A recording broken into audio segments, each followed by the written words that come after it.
Hello friends, Padma Sweety চ্যানেলে সবাইকে অনেক অনেক স্বাগত।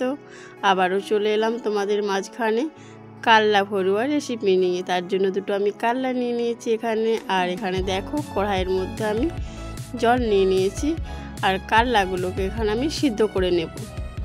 তো সিদ্ধর জন্য আমি সামান্য নুন দিয়ে দিয়েছি, কিছুক্ষণ চাপা দিয়ে আমি সিদ্ধ করে নেব।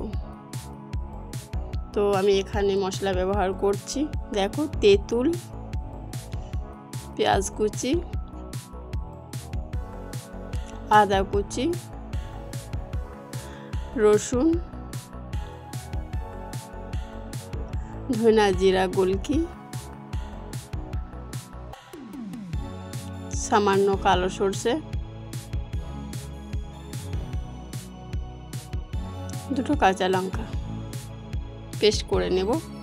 আর এইদিকে দেখো আমার কাল্লা সিদ্ধ হয়ে গেছে। এবার আমি কাল্লাটা মধ্যে যে বীজগুলো আছে সেটা বের করে নিচ্ছি। তো দেখো সিদ্ধ কিন্তু খুব সুন্দর হয়েছে। আর এই যে কাল্লার বীজগুলো, এটা আমি বের করে নেব।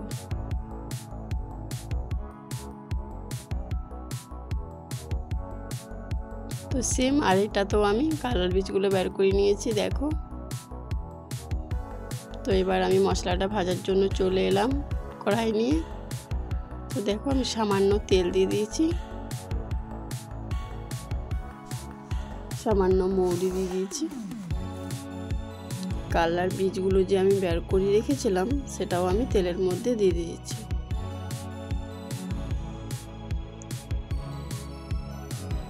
সামান্য নুন দিয়ে দিয়েছি, হলুদ পাউডার, তেঁতুলে যে পেস্ট করে রেখেছিলাম সেটাও আমি দিয়ে দিচ্ছি।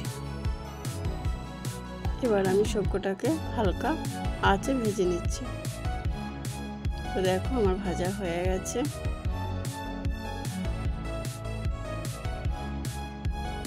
এবার আমি কাল্লার মধ্যে মশলাটা ভরে দেব।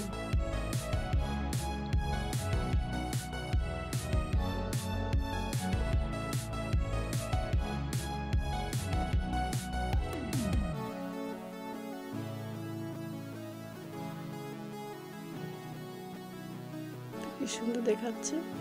সেম আমি এটা তো কাল্লাতে মশলাটা ভরে দেব।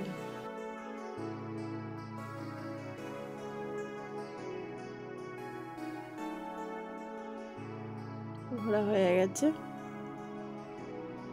প্রত্যেকে আমি সামান্য হলুদ আর নুন দিয়ে মেখে নিচ্ছি, যাতে খেতে ভালো লাগে।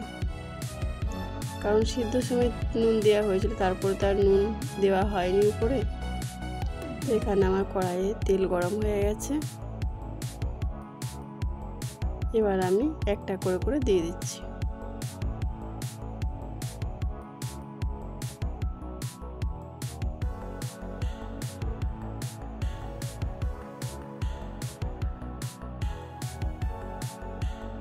তো দেখো আমি পাল্টিয়ে দিচ্ছি। আর কাল্লাটা একটু বেশি করে ভাজলে তিতো লাগবে না, সেই কারণে একটু কাল্লাটা আমি ভালো করে ভেজে নিচ্ছি।